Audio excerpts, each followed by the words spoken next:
Saya dulu dikasih Gus Wahmi itu siapa, pokoknya kitab ini pernah tak pelajari. Tapi saya senang belajar yang agak-agak tukaran. Jadi kitabnya Mbah Hasyim agak serius saya pelajari itu memang Al-Jasus Antahrimin Nagus, karena saya punya yang dari Maktabah Turmusiyah sudah geger sama saya Fakih Mas Kumambang itu dijadikan satu. Jadi kitab seri itu Gus Wahmi, seri tarungnya itu. Tapi nggak apa-apa, ini kan ilmiah jadi bagus. Dulu tuh lama kalau bentrok itu rukun, nggak kayak sekarang. Biasa debat ya lucu saja karena ilmu. Sekarang enggak. Imam Syafi'i itu ya biasa ada cocok sama Imam Malik. Padahal Imam Malik itu gurunya, tapi urusan apa? Urusan ilmu. Sehingga cerita di keluarga Termas itu paling masyhur. Saya pernah ngisi acara akhir sanah di Termas itu. Mbah Hasyim tuh mau ke Termas sama Mbah Dimyati, semua kentong beduk disterilkan. Karena yang datang Mbah Hasyim yang ngaramkan beduk sama kentong. Itu Mbah Hasyim senangnya bukan main, karena pondok Termas setua itu nggak pakai kentong dan beduk, berarti seide. Setelah jagungan sama Mbah Dimyati, ternyata ada santrinya. Sampun Mbah beduk mun kalau dilihat danten. Hasyim itu kagetnya. Oh ternyata akal-akalan itu. Saking lugunya santri pas masih jagungan sama Mbah Hasyim. Sampun kalau dilihat danten Mbah kentong kalian beduk mau aman. Tapi Mbah Hasyim sudah di situ. Saking lugunya, saking gobloknya terserah lah. Dan itu dulu nggak masalah. Dulu itu ya dulu nggak masalah. Karena penghormatan pada ilmu. Abu Hanifah itu tidak pernah kunut. Imam Syafi'i ketika sholat di masjid Abu Hanifah tidak kunut. Ikroman di hadzal madhab. Saya memuliakan madhabnya Abu Hanifah. Jadi saya mohon kualitas ilmu itu dijaga, terutama yang semacam maklumat. Kayak tadi Mbah Hasyim bilang wa ashabihi at-thayyibin ajmain. Kata ajmain itu penghormatan. Kata at-thahirin juga penghormatan. Ciri khas ahli sunnah adalah berpendapat kullu ashabi rasulillah udulun. Semua sahabatnya Nabi itu adil. Entah Bani Umayyah sekalipun itu adil. Sehingga Imam Bukhari meriwayatkan kadang ya dari Abi Sufyan, dari Muawiyah. Dan itu Mbah Hasyim terang-terangan nyifati ashabihi at-thahirin. Nah, jadi ini maklumat. Lagi-lagi gak ditahqiqi ini. Ya, jadi ini karakter sih. Ya sudah tahu ini kemana. Pokoknya saya ngomong saja biar punya kegiatan. Loh, karena ini majelis ilmu sehingga saya agak kasar lah, karena ini majelis ilmu. Jadi orang itu harus, makanya hibah berjanji itu punya kualitas luar biasa itu juga karena maklumatnya. Misalnya ada orang yang memahami mbah-mbahnya Nabi itu begini. Dijawab oleh dibak berjanji oleh Simtudurar bahwa bapaknya Nabi luar biasa. Wa kaifala wa sayyidul akramu sallallahu alaihi wasallam wasitatuhul muntaqah. Nabi itu orang suci, enggak mungkin berpindah-pindah ke rahim yang najis. Nanti Nabi ikut mutanajis. Jadi walam yazalillahu subhanahu wa ta'ala yang qulunin wa aslabi tahirati ila arhamis tahirati sakit hatta akhrajan yawa min baini abawaya wa huma lam yaltaqiya ala sifahin qad hafidhal ilahu karamatan di Muhammadin abahul amjada sonal ismihi tarakus sifaha falam yusib. Itu maklumat. Saratun saranuru nubuwati fi asari ghurarihimul bahya wa badarabatuhu fi jabini jaddihi Abdul Muttalibi wa ibnihi. Semua itu maklumat. Nah, sebuah karangan kayak Mbah Hasyim itu harus semuanya maklumat. Jadi ketika beliau Mbah Hasyim mengendikan adabul alim, orang alim itu banyak, tapi harus punya adab. Jadi orang dulu itu kalau ngendikan kualitasnya itu luar biasa. Ya hanya sederhana sebenarnya bilang ajmain, tapi kualitasnya luar biasa. Atau bilang Allahumma sholli ala Muhammad, kualitasnya luar biasa. Allahumma itu pemberi, Muhammad penerima, sehingga nggak akan terjadi menuhankan Muhammad. Terus sama ulama diteruskan dengan menambahi sifat al-a'rad al-basari. Jadi dugaan saya dan saya berkeyakinan Nabi Muhammad ketika dahar di depan umum dengan Nabi Isa yang sedang sholat itu afdol Nabi Muhammad sedang dahar, karena dengan dahar itu ada nafsir rububiyah. Beliau memaklumatkan diri bahwa saya tidak Tuhan. Nah, ini di sini kenapa Allah muji Nabi Muhammad kadang dengan pujian yang sederhana. Wa ma arsalna qablaka minal mursalina illa innahum la ya'kuluna at-ta'ama wa yamshuna fil aswaq. Karena akluhum at-ta'am adalah maklumat bahwa beliau-beliau tidak Tuhan. Karena sampean sing mangan kan mergo lesu. Gak jelas untuk apa, atau mumpung gratis. nggak ada ibadahnya sama sekali gitu. Nggak ada ibadahnya sama sekali. Tapi kalau seorang nabi dahar di depan umum itu maklumat. Makanya mal masih ibnu Maryam illa rasul qad khalas min qablihir rusul wa ummuhu siddiqah kana yakulani tu'am. Lu orang sebesar nabi lu hanya diberi status ini doyan makan. Lu itu kalau ada orang alim, misalnya ada orang alim alama, Dr. Musta'in itu suka makan, itu kan tidak madeh. Tapi kalau seorang nabi itu madeh karena dengan makan itu sama dengan nafyur rububiyah. Sehingga Nabi Isa disifati Allah kana yakulanit toh. Nah ini cerita-cerita jaga kualitas apa? Ilmu, matali. Jadi ya sudah seperti saya di sini, jauh-jauh dari Rembang ke sini ini jaga kualitas adab. Wong diutus cucunya Mbah Hasyim. Tapi tidak tahu kalau keseringan yang nyuruh yang agak dolim enggak. Tapi saya sudah benar jaga apa? Adab. Ini ada bulik saya karena sama-sama cucu dari Bani Abdul Aziz. Tapi ini cerita, jadi ilmu itu harus dijaga kualitasnya. Sama seperti ulama dulu bilang begini, tafsir Jalalain misalnya. Tafsir Jalalain itu kalau ngarang sederhana, tapi kualitasnya masya Allah. Wa yuqaddaru qabla qaulihi ta'ala iyyaka na'budu qulu. Hanya gitu dok, tapi itu kualitasnya luar biasa. Sekarang anak-anak matali ini nggak ngetes gurunya, anak-anak saja, biar kalau salah pantas. Kalau guru kan nggak pantas, apalagi pengasuh, ini anak-anak saja. Iya anak budu itu dawuhnya Allah pada dawuh Kanjeng Nabi. Ndak anak-anak aja disuruh jawab, muridnya jenengan. Iya anak budu itu dawuhnya Allah pada dawuh Kanjeng Nabi. Itu kalau Quran itu dawuhnya siapa? Kalau itu dawuh Allah, Nabi, Allah ngendikan itu kepada Nabi, problem enggak? Kepadamu kami menyembah. Problem enggak? Problem. Untuk menghilangkan problem itu sebetulnya sebelum iyaka itu ada kata kulu atau kul. Muhammad, kamu harus mengatakan iyaka na'budu. Bukan Allah langsung ngendikan kepada Nabi iyaka na'. Kalau begitu maknanya berarti aku nyembah kue. Fatal enggak? Fatal. Jadi kelihatannya hanya sederhana, wa yuqaddaru qabla qaulihi ta'ala iyyaka na'budu qulu. Karena hanya dengan cara itu makna menjadi sah. Yaitu Nabi dilatih Allah, Muhammad katakan iyyaka na'budu. Akhirnya Nabi menirukan iyyaka na'. Memang iyyaka na'budu dawuh Allah, tapi yang dilatihkan untuk Kanjeng Nabi. Jelas nih. Nah itu cara jaga kualitas apa? Jadi hal-hal yang kecil itu. Begitu juga koma atau fasal. Alhamdulillahilladzi anzala ala abdil kitab wa lam yaj'al lahu iwaja qayyima. Itu kalau tidak difasal dengan sakta, maka maknanya Tuhan yang tidak menjadikan Quran itu iwajan, tidak dibikin bengkok, qayyiman ya tidak dibikin lurus. Berarti Quran itu ya agak bengkok, agak lurus. Itu fatal. Tapi kalau diberi jeda fasal atau sakta, Allah tidak menjadikan Quran sebagai yang bengkok, berhenti. Maknanya agak bengkok itu apa? Qayyimah. Nah, makanya terus ada sakta. Karena dengan sakta itu qayyimah menjadi penjelas lam yaj'al iwaja. Tapi kalau langsung maka ada tasallutul amil lam yaj'al pada iwaja. Tapi kalau dipotong itu Allah yang tidak menjadikan Quran sebagai iwaja, berhenti. Tidak iwaja itu apa? Qayyimah, sehingga terus diharuskan ada sakta. Jadi ibarat ginilah, saya sebagai kiai Anda bilang, cung celokno Zaid, cung ojo nyeluk Zaid, berhenti Umar, mana jangan nyeluk Zaid, tapi panggilkan Umar. Tapi kalau jangan panggilkan Zaid, Umar, Bakar, semuanya dilarang dipanggil. Nah, sehingga kamu jangan hanya mentang-mentang ngaji, pokoknya anut guru sakta, jangan seperti itu tidak mahatali. Maksudnya sampai tahu kenapa harus terjadi apa? Sakta. Begitu seterusnya di surat Yasin. Qalu ya wailana manfa'atana mim marqadina hadza ma wa'adar rahman.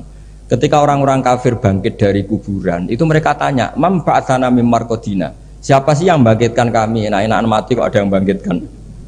Nah, ini qaulu mustafhimin atau su'alu sa'ilin. Terus dijawab hadza ma wa'adar rahman wa sadaqal. Ini sudah janji Allah. Nah berhubung hadza itu qaulu mujawibin, yang pertama qaulu sa'ilin dipisah dengan sakta. Jadi sakta itu tidak main-main, memang satu keharusan. Kalau dibaca langsung ya mamba'atana mimar kodina hadza, berarti siapa yang bangkitkan kami, yang bangkitkan Allah, ngomong-ngomong dewe dijawab-jawab dewe.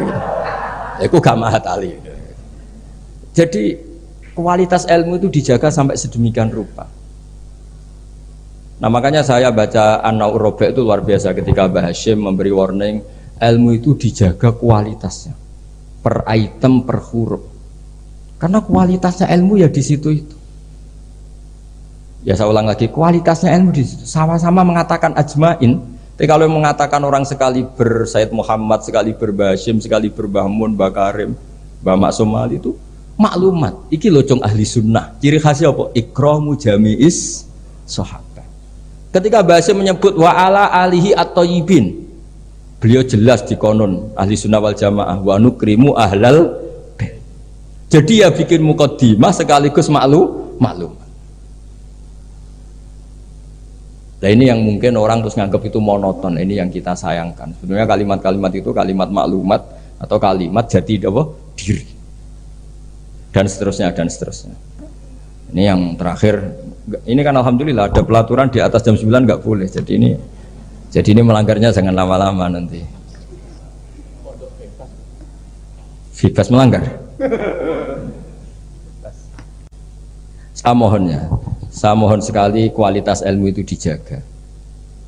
Nah, terus tentang penulisan Gus Isom, saya alhamdulillah pernah ketemu beliau ketika saya dulu makili Pondok Anwar di Pondok Lirboyo. Pas itu Gus Isom sudah senior di Lirboyo.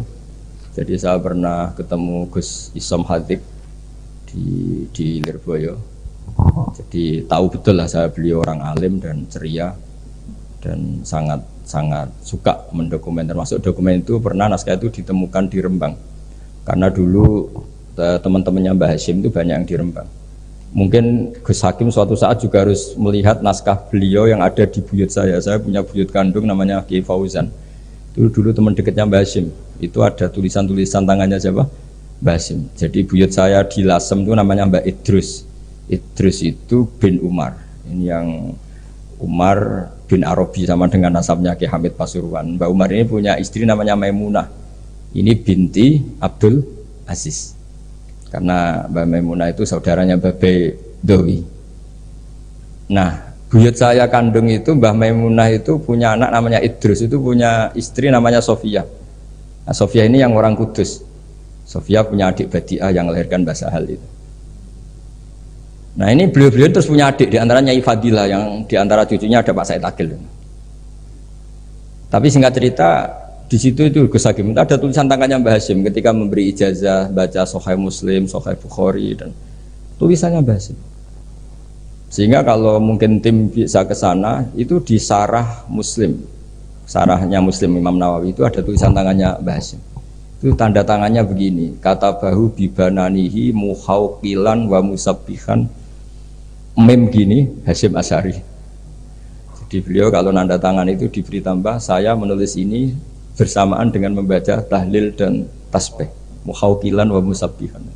Saking religiusnya Mbah Hashim. Jadi beliau kalau di kitab saya itu milik buyut-buyut itu. Sehingga saya alhamdulillah sekarang sambung sama Gus Hakim, sambung sama Gus-Gus di sini. Saya senang sekali. Kalau ngeritik itu tidak ngeritik, tadi yang ngomong saja lah, supaya karena tadi Mbah Hashim ngaji sama Mbah Mahfud, maksudnya di antara gurunya Mbah Mahfud selain Syekhona Khalil, dan Syekhona Khalil di akhir hayati ketika Mbah Hashim baca Bukhari, beliau datang ke sini, kila istafada minhu sebagai bentuk pengakuan kalau Mbah Hashim adalah tokoh yang luar biasa. Jika hadara majlisahu syaikhuhu, ketika beliau ngajar Bukhari itu Syekhona Khalil pernah datang ke sini, ke Tufir. Nah, saya berharap kualitas ilmu itu seperti itu. Baca sholawat itu adalah bentuk penghormatan kita kepada Rasulullah SAW, bahwa beliau mendapat sholawat terbaik dari Tuhan yang Maha Esa. Tapi sekaligus maklumat, kita tidak akan kecelakaan kayak yang dialami orang apa? Nasrani. Karena jelas Allah pemberi, Nabi penerima. Apalagi ditambahi abdika wa rasulika, tambah maklumat bahwa apapun hebatnya Nabi tetap abdu. Sehingga sifat terbaik Nabi apa? Abdullah.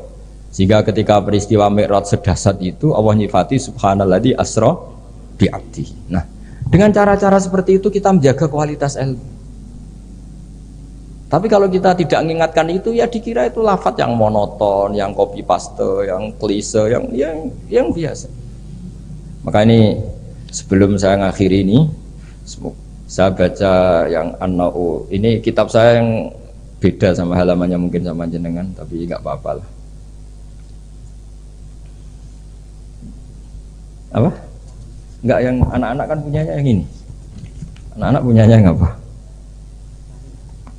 Yang dimiliki anak-anak? Oh, ya kalau yang di cetakan Irsadusari itu halaman 46, tapi kalau yang di cetakan ini pokoknya ikutnya An-Na'ur Rabi'. Tidak, supaya ngerti betapa Mbah Hasyim ingin santri-santrinya itu detail.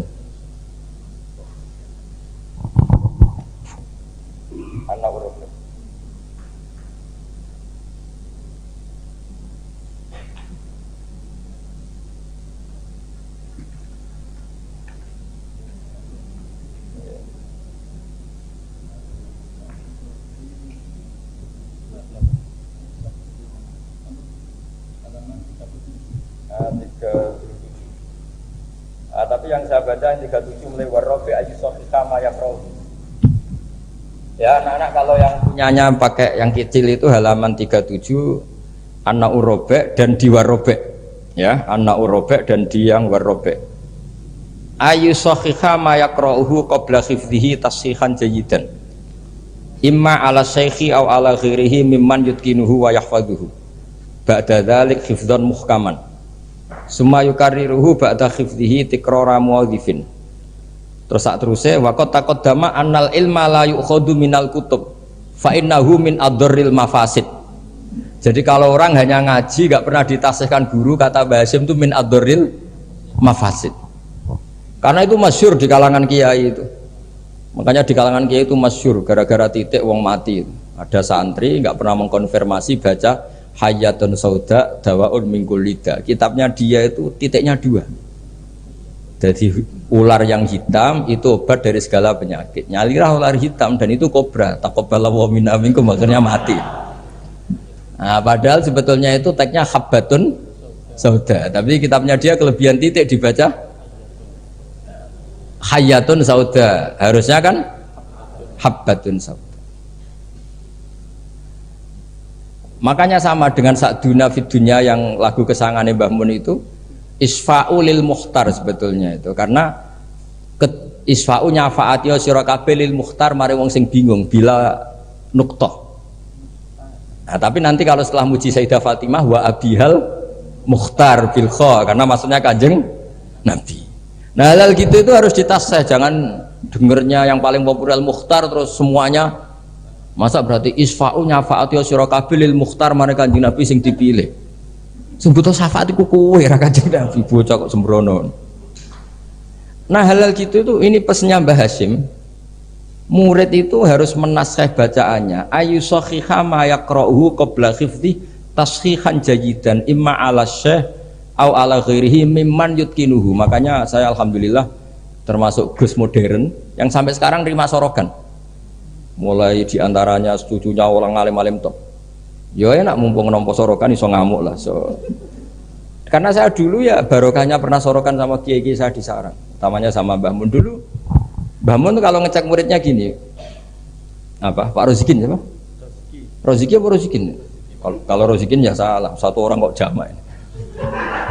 Tapi ya gak apa-apa, jeneng gak pakai no. Gak pakai no. Gak jelas sih. Nah ini kan ngaji ilmu, jadi ya yang salah disalahkan. Tapi bukan berarti salah betul ya, ya ada salahnya. Dulu itu Mbah Mun tuh kalau ngetes muridnya itu sebelum seminggu disuruh bikin teks khutbah. Lama-lama sebelum 1 hari, lama-lama sebelum 1 jam. Kalau 1 jam kok putrane sudah bisa bikin, berarti pinternya bahasa Arab sudah malakah. Saya dulu belajar Sahih Muslim itu yang baca saya di depan Gus Bab putrane Mbah Mun. Saya sering disuruh baca kitab di depan Mbah Mun. Sehingga saya baca kitab itu pede, bukan karena sombong. Saya baca depan Bangun saja berani, kok di depan Mahatali itu Tebuyireng nggak berani ini kan. Wong tak bodoh nih borong-borong kan gitu. Kan. Jadi ini pesannya Mbah Hasyim loh, bukan pesannya Bahal. Ini pesannya Mbah Hasyim. Tak baca ya, awas kalau nggak dilakukan. Ini katanya Mbah Hasyim. Warobe ayu sohiha ma yakrohu qabla khifdihi tashihan jayidan. Imma ala syekh aw ala ghairihi mimman yutkinuhu wa yahfazuhu ba'da dzalika hifdzan muhkaman summa yukarriruhu ba'da khifdih takrara muwadhifin atau tikrara muwadhifin, sama itu masternya. Wala yahfadzu syai'an qabla tashihihi li annahu yuqi'u fit tahrif wa qad taqaddama annal ilma la yu'khadhu minal kutub fa innahu min adharril mafasid, kata beliau. Jadi enggak boleh anak-anak baca mandiri itu. Kalau baca mandiri ya seperti cerita-cerita itu. Lam Tardiman ditanyakan gurunya, Gus maknane lam tarjiman apa? Bareng tak delok jebule bab khet lam tarodaman. Diabrak dadi sitok macane apa? Lam tarjiman. Dadi lam taro rane ngali sapa mar'ah daman ing geteh. Oleh takok Gus lam tarjiman maknane apa? Bingung kene kan. Piye? Seperti guyonan itu ya Gus apa? Gus Umaryoto itu. Imriti dibaca apa? Umaryoto. Bingung kan? Itu guyonannya kakak saya ini sama itu. Gus Dur itu kalau ada Gus-Gus nggak bisa baca kitab tuh Gus Dur manggilnya kan Gus Dur. Kalau ada tamu-tamu Gus yang nggak bisa ngaji, Gus Sumaryoto udah teko ya, maksudnya itu masyhur itu guyonan beliau itu kalau karena ada orang nggak bisa baca Imriti dibaca apa? Sumaryoto.